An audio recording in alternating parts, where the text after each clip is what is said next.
Welcome to the episode 4 of the Winning Team Podcast. I am Eugene. I am LaTanya. And we doing this again this month. That's what we're doing. That's what we're doing. Yeah. You forgot what you were about to say right there? Well, kind of, a little bit. But yeah, that's what we're doing. So I'm excited because this time, we've been talking about marriage. We've been talking about expectations. We've been talking about dating. But no, this episode, we're going to talk about dating. That's what we're doing. And so last month, we kind of talked about the expectations and how to pick them. Mm-hmm. But I got a question for you to start off, because dating now is completely different than what it was. Yes, it is. Back in the day. And even as, of course, talking to my son, he told me my dating advice don't work. That's just your son, though? Yeah, it's my son. Okay. So what would you say are the biggest differences in dating now versus back in the 1990s, the 1900s? The 1900s when you were dating. Ooh, the late hundreds. The 1900s. Late 1994, 3, 4. Anyway, I think it's the years are different, but I think technology has such a big impact on dating right now. I was talking with a friend earlier today, and she screenshot because she's single and is ready to date, so she was trying the dating apps. And so one of the things she sent to a screenshot, it said non-monogamy. That was what the person's description of themselves were. That they were kind of in a relationship with somebody, they was trying different things, and so maybe they could be monogamous, but maybe not. She was like, what am I to do with this? She's a Christian. She has a desire to be married. She said, but what do you do with that? And I had no advice for her, because that wasn't what dating looked like for us. There was no app, there was, you had a pager, and we old, because you have a pager, but there wasn't this, you had to spend the time to get to know someone. You couldn't be behind social media. And I think it has its, from what I'm hearing, the dating apps and technology has its benefits to dating, but I also think some of that authentic, some of that seeing people in the flesh and engaging them in the flesh can be lost in that way. But I think they're calling you a boomer now. You sounding old. Listen, I am. That's call it what it is right now, because I don't fully understand, but I also think that there are some benefits. Before you invest a lot of time with someone, you can do this via an app or via a phone and cut people before you have to. And that's exactly what I'm thinking about, even the example that you just gave, because historically for us, you would have had to go on a couple dates with that dude before you figured out that was those were his values, and that's what he wanted to do. So I think it's, statistics are showing that many people are using dating apps nowadays, and they're working and they're finding success and they're finding love, because for people who are serious about it and they're being transparent within the app, you can cut through all of the red tape and you can find somebody. Because I remember when dating apps first came out, I was very averse to them. Like, nah, that's crazy. But now it's like, you can cut through all of that. And talking to people that I know that are single, and they just started to explain it, it was like, I can find out what they like, what they don't like. Are they serious? Are they really not dating but courting, but looking for, a serious relationship? And so you can get through all the small talk and some of the things that may take you a little bit longer to figure out. So in that instance, I could see, but that's one of the pros, because, but I would say from a con perspective, people be lying. First of all, that's it. People be lying. People can lie in real life. They can. They absolutely can. They absolutely can. But what I'm saying is that it's even more deceptive sometimes, because you can see on the dating app and they will put up and create this entire lifestyle and make you believe that, you know, it's one thing, but then it's not. And so you can go and try to be with somebody off of some false pretenses, and then it don't work out. But of course, you know, again, back in our day, you had that too. You had people who lie. sent their representative, as we used to say, and they were exactly who they thought you wanted them to be until, you know, you found out. But I think in this world of technology, I think comparison is a big issue as well, because at least when you were dating someone back in the day, you had to take the time to get to know them. And so with social media and comparison, you now have distractions, because sometimes, you know, back then you were forced to give a person a chance to get to know who they were, to see if you like them, because it took a couple times. But now you can be with somebody and then they post something, you like, hold on, like, who is this person? And immediately you don't want to be with them anymore. Or that you could be feeling a person, y'all could be vibing, and then now they on social media, and because they saw a picture of somebody else, or, you know, and now all of a sudden they're distracted and they want to go and be over to that person. But I'm sorry, go ahead. I was about to say, but I think also what happened is that because of comparison, I think expectations have gone through the roof, because people now are posting perfect, their perfect self. And so when a person is looking on the app, you see a person who has no flaws, quote unquote. And so now your comparison and now your expectations is like, wait, if they just took her on a trip on the first date. Oh, that's my expectation now. Or they did this or that for him, or this or that for her. And now the regular dude, as I said, don't have a chance. I was listening to a post and they were asking a young lady, like, what's her expectation? And so she went down the line, 6 foot, you know, he needs to be this, he needs to be in shape, he needs to be this. And then she said, oh, he needs to make 6 figures, and, you know, he needs to be tall, dark, and handsome, and went down the list. And they were just kind of like, okay, well, what do you think the average man makes in this country?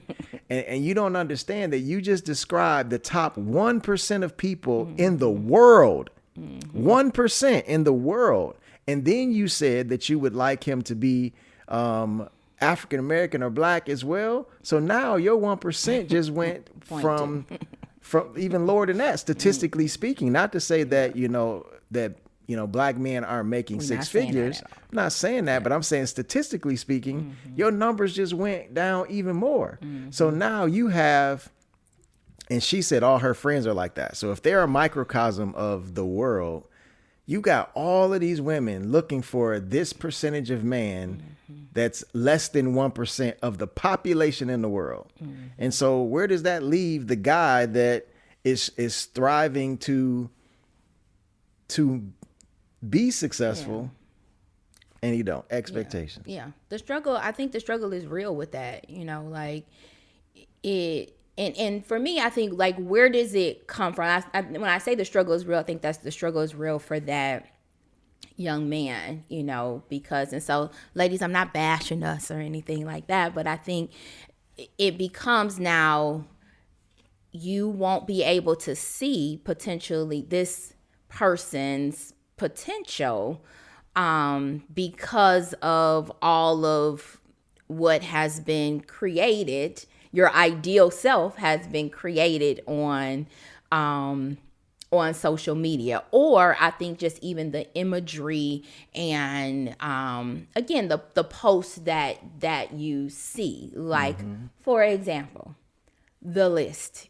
Lord. This first date list that went out, and like it was, and we about a month behind on this conversation, but I think it speaks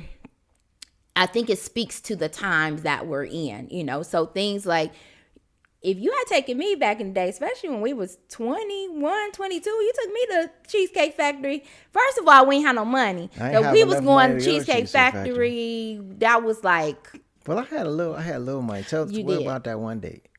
Oh yeah, so yeah, that was a good day. That was a good day. We went to like 5 different places. We went to play putt golf. We Picked you went. up in the morning You first. did. We went to breakfast. breakfast. We went to putt golf. We went to. I don't even remember where else we went. It must not have been that memorable. No, it was memorable. I know we went to breakfast and we went somewhere. Then we went to lunch. And then we might have went to the movies, and then we went to dinner, and then I think we went to the arcade, and then I took you home. Oh, probably. In one day. You was balling because you like this to me. That's I just couldn't believe I wanted to be with you that long, all day long. That was crazy. Good. But anyway. But I think that, so this whole conversation around this list and where you can and can't go on this first date, and that this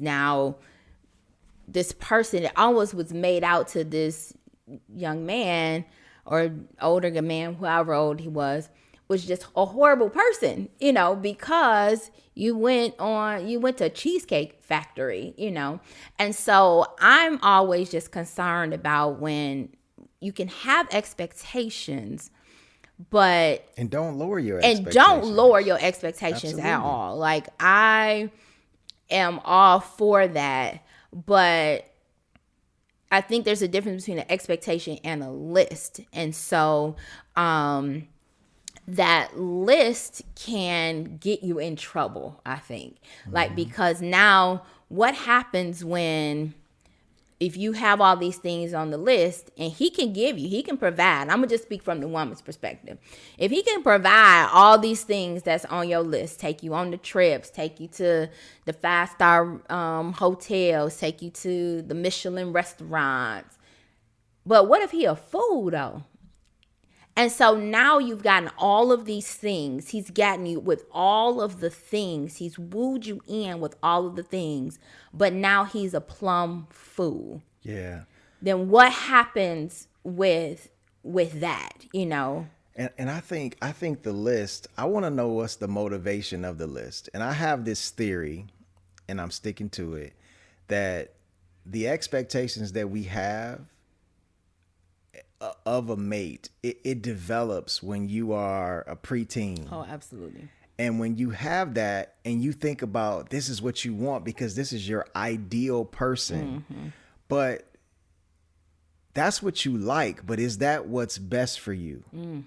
And so we make lists of things that we want when we're trying to determine who we're going to date, but then we have to figure out what's best for you. And I use us as a prime example, like, because I often ask you, like, why'd you stay? Because I tell you about, we just talked about the 6 dates in one. But when we really break down, one of the first times we got together and where I was like, you know what, now I'm going to take her to see my family. Lord Jesus, help me. Can y'all pray for me? And we driving and I'm about, I love my mom. I love my family. No shade at all. But I'm just describing our lived experience. This is what happened. When I pulled up, I'm like, hold on. Like, was the police there already? They were. The police was at my grandmother's house. And I'm like, stay in the car. I'll be right back. And I had to run up there and break up a fight. And so the crazy part about that is I wasn't even embarrassed. I came back to the car, and you remember what I said to you?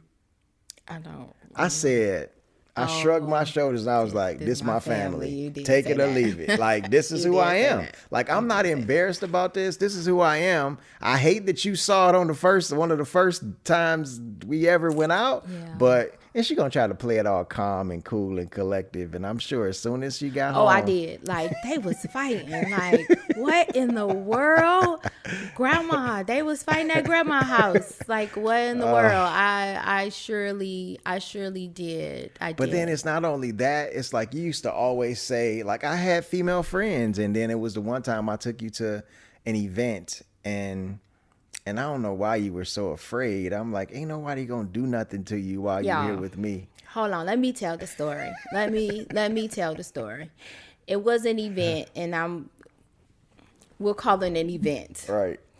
And so it was an event that is not where I normally would hang out. Let's just put it in those terms. She throwing shade on my neighborhood. I am not. I grew up. I am not. I am saying that's not where I would normally hang out. Okay. That's what I said. And so when I rolled up and walked through the event, if looks could kill from these individuals of the female persuasion, I would have been there right now, and I would not be on this podcast with y'all right now. I would not have let anybody do anything. And so it was kind of like, and who is she, and why is she walking up through here? They ain't never seen me date with nobody on a date. And certain, I'm not gonna even say how I normally tell the story, but people been fighting all their days, and I'm not a fighter. So let me just say that. The people that they probably been fighting, like all my life, I had to fight kind of deal. And all my life, that's not what I had to do. And so I had to tell him when we got back in that car, I said, hey, Doc, don't you roll me up in here no more. I don't got none of my people with me. These are your people. Don't do this no more. But and then another one. Oh, what's the other one? Because then when you were coming to my house that one night, and we pull up, and I was like, hey, the ex-girlfriend is there. Hey, my ex-girlfriend car, that's her car that's in the driveway. And she was like, just take me home. I was like, no, it's cool. I'm like, she probably here to see my mama, or she probably here to see my best friend, because my best friend lived with me at the time. I said, she ain't here to see me, but she here. And so she was like, take me home. My point is that you came in, we played Monopoly all night long. And I did like her. And it was a great night. But my point is that, now think about this. Nowadays, half of y'all that's listening to this is like flag on the play. All of y'all like red flag. But now we've been together 28 years. We've been married for 21. What made you stay? Like, out of all those red flags, you still stayed around, because a lot of times when we're talking about dating, like, people would be out nowadays. Yeah. I might have been out nowadays. The cutoff spirit is strong. Yeah, I might have been out. But what was it that caused you to say, because I think a lot of people may miss out on their happily ever after because they cut off so quickly. But it was something that caused you to not go. What was that? Man, I think it was even though those were situations, let's call them that. That wasn't my initial experience with you. Like, that was not my ongoing experience with you. My experience with you was, let's go hang out. We were on campus.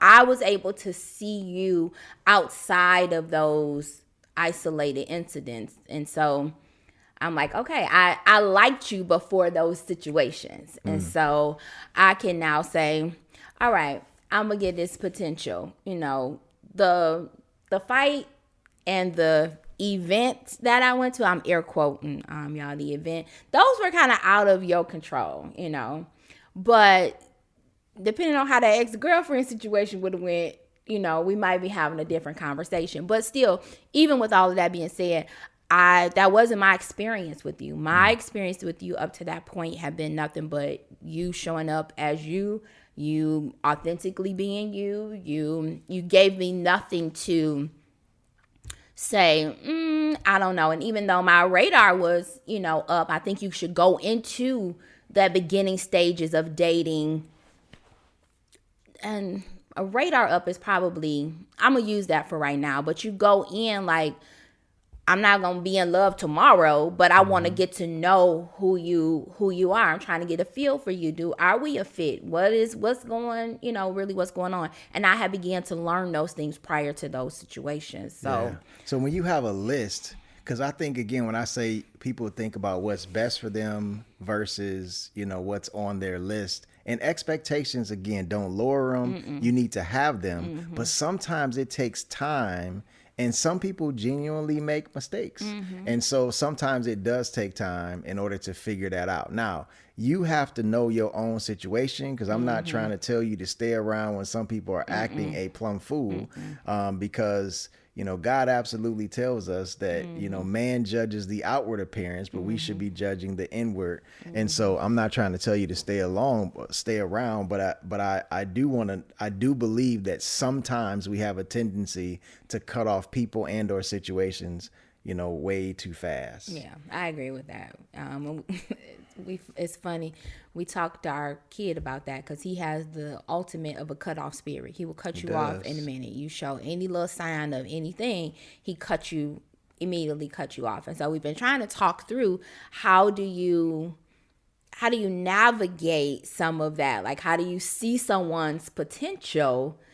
But also be alert, because people will show you, because then we're also teaching him, people will show you how to treat them, and how they're going to treat you. They're going to show you that. You need to teach them how to treat you. Right. And you got to teach them how to treat you. And so if there are some things that is going on after you've given people this space in this dating scene, and they're still showing you who they are, and that does not work for you, it is okay to say exit stage left and be good with that. Because I think a lot of times we try to make situations work, and then you're in this space of trying to make it work when really you should have just let it go, because now you're sacrificing you're not even being fair to that person. At the end of the day, you're really not being fair to that person, especially if they are like continuously showing you who they are,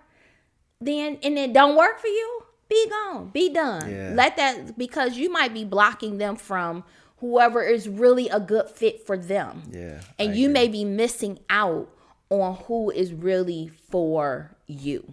So what's interesting, let's stay there for a second, is I'm thinking about our son. So one, the advice that we give him as parents of a boy dad, but also I won't say that I was necessarily a Christian, because I might have been a professed Christian, but I wasn't a practicing Christian back when, when we met, and surely for many of the years I did love Tupac. And so the ministry of Tupac. that was my ministry. Yeah. So my thought is that, so the advice that I give him now is completely laced in Christianity. And I thank God, even, because my experience, Holy Spirit shut my mouth many times when I think I'm about to give him some advice, like, don't say that. So what do you think when you think about dating now as a Christian?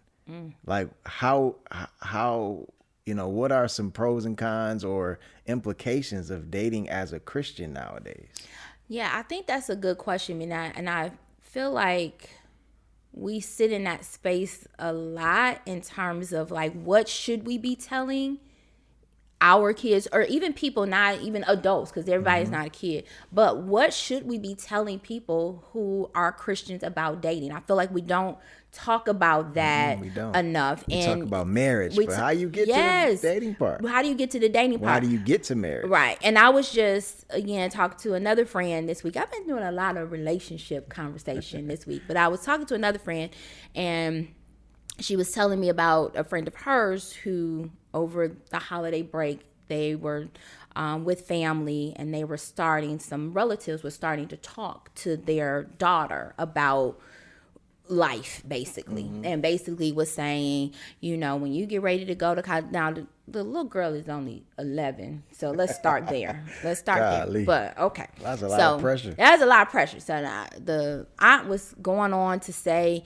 when you go to college, get your money, get your career, don't worry about dating anybody, don't worry about no relationship, just take care of yourself, do yourself. And so the parent, my friend's friend, was like, no, stop saying that. Don't say that, because if she finds a spouse or her person in college, that's great. That's what you should do. That's how you build a relationship, But so sometimes I think there's these mixed messaging in culture, the larger culture, African American culture, that we want you to be, your level of success is around these external things, money, your job, your career. But then the next time you go to the family function, if you over 30 and you don't have no husband, you don't have no wife, you don't have no kids, Now they looking at you like, well, why you ain't married? What's wrong with you? Yeah. Well, you didn't tell me how to do this well. You told me how to get my money. You told me how to go to school. You told me don't let nobody tell you what to do. You told me, you gave me all of these things, but you never told me how to love somebody. 100%. You never told me how to love yourself. How to love yourself. Your loving yourself was take care of yourself, get your money, have your own stuff. You don't need nobody else. else. You don't need nobody That's else. A lie from the pit of hell. The lie from the pit of hell. And so I think back to your question around how do you date in a Christian way, I think is change the narrative, change the narrative around God created us to be connected to people. He did not create us to be alone. No, he didn't. And so if you start with just that, like he did not create us to be alone. And so God, I believe that if you have my person for me out there, you know, and so you start there. Then you start with even knowing what's valuable for yourself minus the external things. We are in I'm on a soapbox, obviously I feel about this, but we are on a give me these things. And so I think that taints how you see a person. Like if they're not giving me something or not doing for me, then it doesn't, that equates to I don't want to date you. I don't want to see you. As opposed to, no, how do you see that whole person and who they are as a person? Their quirks, their uniqueness, their value systems, those are the things that we need to be talking about. 100%. Because you could be, again, bat crazy. You might think that the world is purple and you worshiping the cows outside, but now your faith is like, I believe in God. But if you haven't had that conversation around what you value and who, and getting to know who this person is. So, and I think the opposite is also true. And so, yes, it's about give me and what I can receive. But I think a lot of people also miss who and what could be best for them is because they think that I don't need anybody. And so I think, when you think you don't need anybody, and you think I can do this all by myself, you get through life and then you later on realize that, God said very clearly it's not good for man to be alone. So then he made someone, a suitable helper for Adam so that they can come together to be on one accord, to work together as partners to do the purpose that God has given them. And so for me, when I think about dating, I think step one to dating, like there's no example in the Bible of a picture perfect family. Absolutely not. And so I think that what everybody has to do is that during that adolescent ages and as parents, our goal is to help our kids discover who they are. And as Christians, who they are in Christ.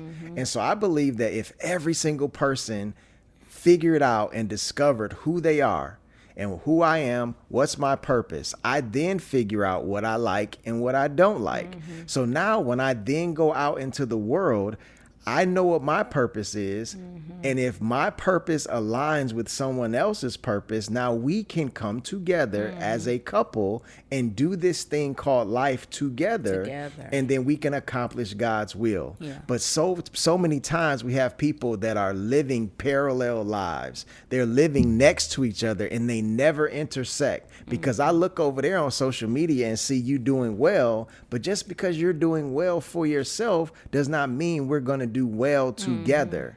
And so I just think that, and then it takes time to figure that out. And so if I'm coming into a relationship from a transactional perspective, meaning I'm coming in it as what can you do for me or what can I do for you, and it's only from that perspective, as opposed to how can I complement and how can we complement one another so that we can partner to do this thing called life, then I think it could, because a lot of times, just like the guy who wants the trophy wife, I just need you to come stand over here. I just need you to look good with me so that my ideal self and my ideal life will do well. So again, I think that in this Christian world, first of all, we're in a post-Christian society, meaning that the majority of the people don't go to church, don't believe in God.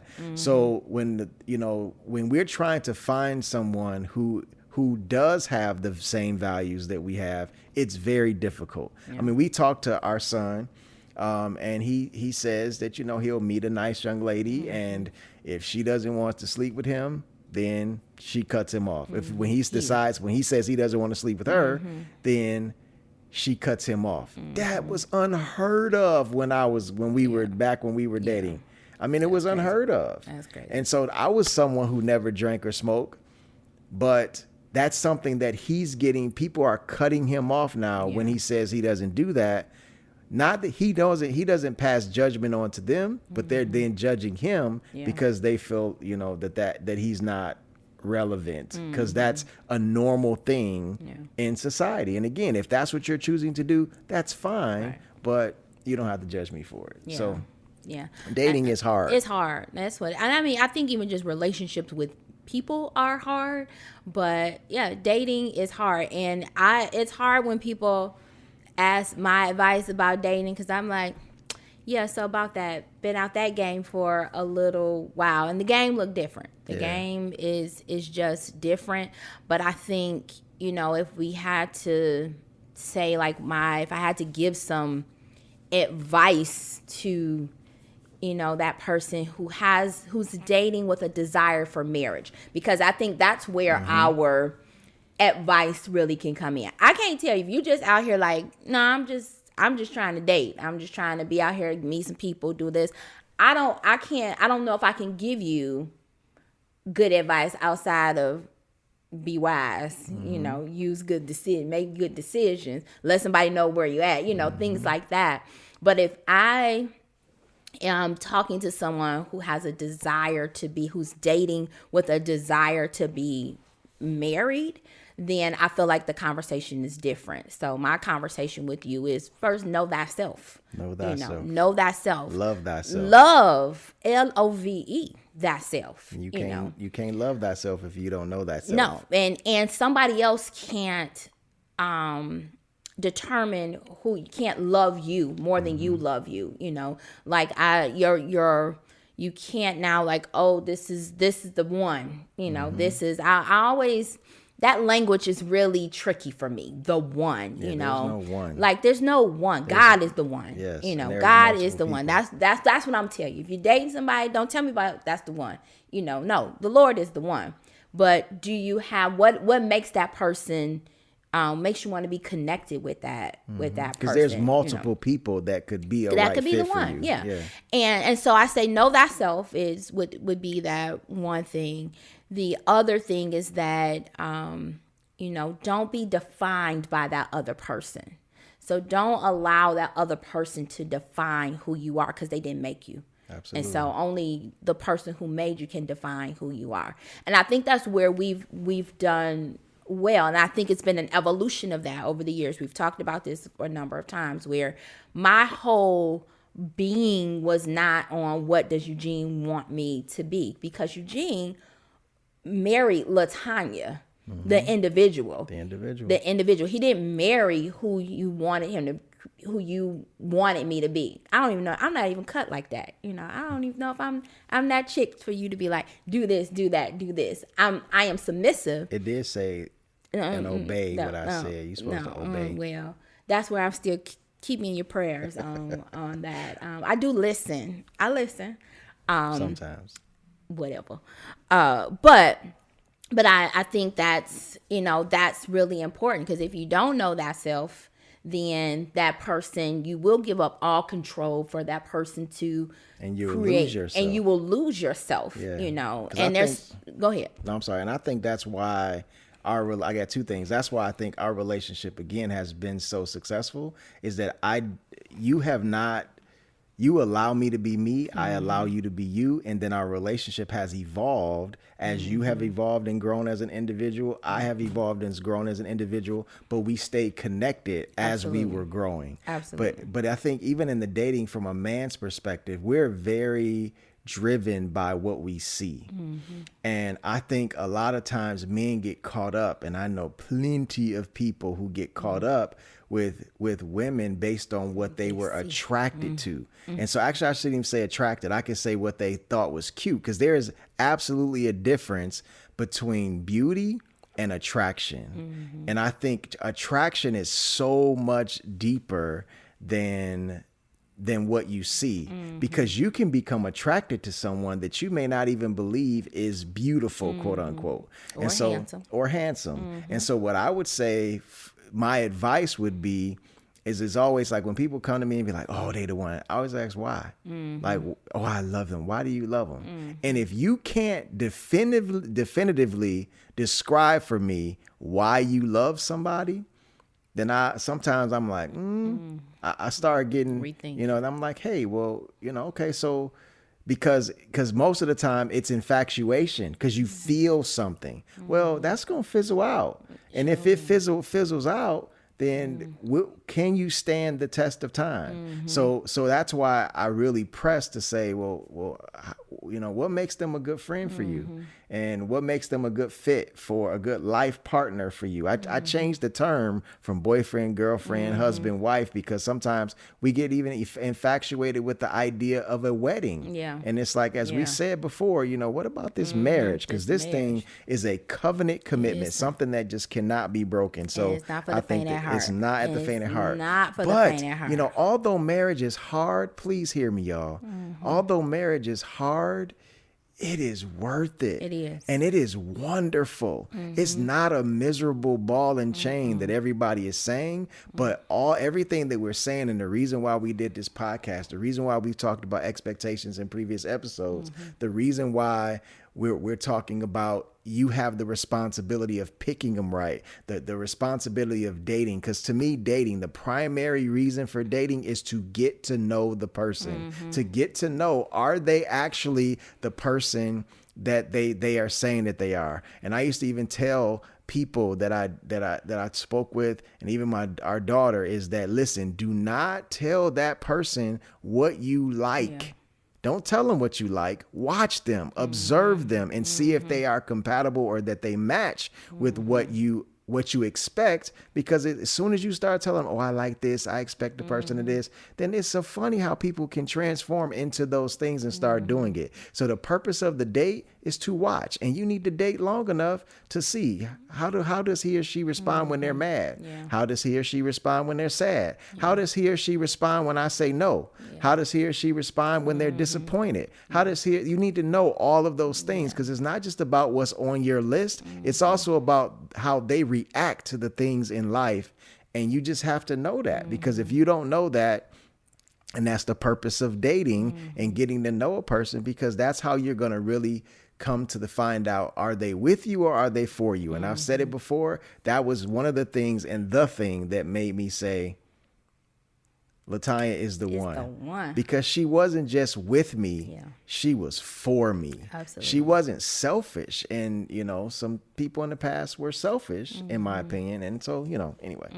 Yeah, I agree. So I think we have talked a lot about dating. So I hope, our hope is to always drop some nuggets. I feel like we've said a lot of things. So like, if we had to recap just a few takeaway points about dating, and I would say for us, back to my point earlier of, for the person that's dating with the goal of being a spouse or being married, and I'm saying a spouse, even not just being married, because that anybody can be married, but when you are someone's spouse, their partner, or being in a lifetime partnership, life covenant, life covenant, what are the things? So I named a couple, like know thyself.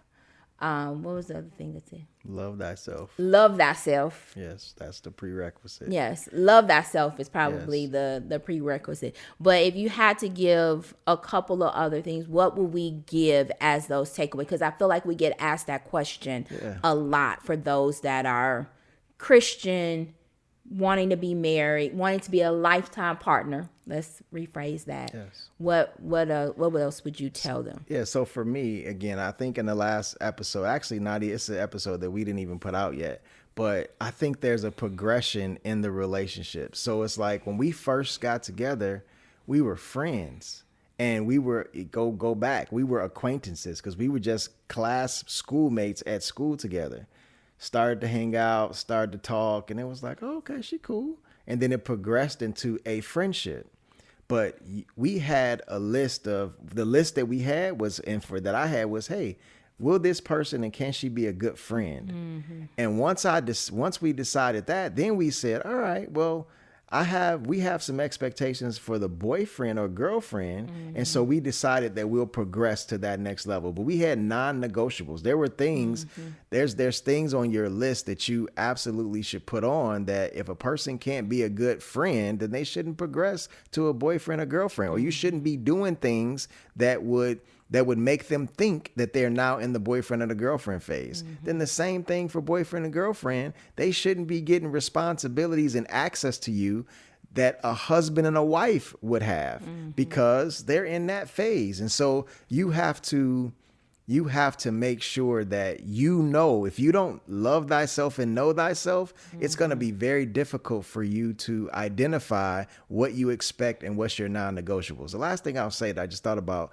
was that some of us need to go through counseling, therapy, life coaching, or something, because there's some past traumas. Yes. There's some things that our mothers and our fathers and our families and the things that we've experienced as children that we carry over into adulthood that taints the expectations that we have in relationships. So we have to heal within ourselves first. And because otherwise it's going to distort the view that we have for relationships, and we will date wrong, or we will date with unrealistic expectations. We will date with no expectations. And that means that we'll just go for anything because we're just desperate to be with someone, hoping that they will fulfill the void that we have. And really that void is based in something else that really only God can feel, or that you need to feel through and identify through counseling or coaching. So that's what I would say is that, when dating, the whole purpose of dating is to get to know the other person, to know what you like about them, not like about them. Are they a friend? Can they be someone that will be there for me for forever? But what could distort that lens is you not loving and knowing yourself. Yeah, that's good. That's good. I think we could go on. We can. For that. So what you got? I got some questions for you. You got questions today? I do. I usually have the questions. You do. But I have a question, and it's just thinking about, we've been together for a little while, and I think that, there's some things when you're in a relationship. This the other thing is that there's no perfect person. There's no, and when you put a list up and you go down your list and they don't check all the boxes on your list, that means that you're searching for perfection. And so I know there's some things that I've done when we first started dating, and even now 20 some odd years later, that drives you crazy. So what habit do I still have that drives you crazy? Turn off the lights. Oh my God. You don't turn off the light. You do not turn off the light. Where's the lie? I turn off the light. You don't. But here, so why does that bother you? I don't know. I don't know. Because I told the people that you hit. Now y'all see how rising up inside of her. That's when she hit me. You did hit me. Don't act like you didn't. You punched me. Turn you off the revved back because I didn't turn off the light. But here's the thing. So it's time to go to bed, and so the light. You're not going back in that room. But here's what she do. Here's what she do now. This was my question. This is my question. You asked this question. Go ahead. Answer your question. question. This is what I'm saying. Go ahead. So I'm saying the light. And so you don't turn off the light. Like you get all the way in the bed and you were in the other room. And it was like, you're not going back in there. So why didn't you turn it off when you left out the room? Where's the lie in that? So you know what I do? So I've chosen to just say, LaTanya, turn off the light. But then when I've turned it off, you would say, oh, I was going back in there. I do not say that. You do. I say you could have just turned the light off. So he's evolved to that probably because usually he'd be like, "Oh, I was probably going back in there." Probably you're in the bed under the covers, so you're not going back in there. So I don't understand. You're walking past, but I'm not even in that room. So obviously, this is still the thing. 28 years later, this is still the thing. It's still the thing. So, anywho, wonderful. Okay, let me ask my one question. Sure, go ahead. In this season of gratitude, what are you most grateful for? Rapid fire question. This is the rapid fire. What am I most grateful for? Mm-hmm. In this season, I would say family. We had a phenomenal trip to Charleston for Thanksgiving.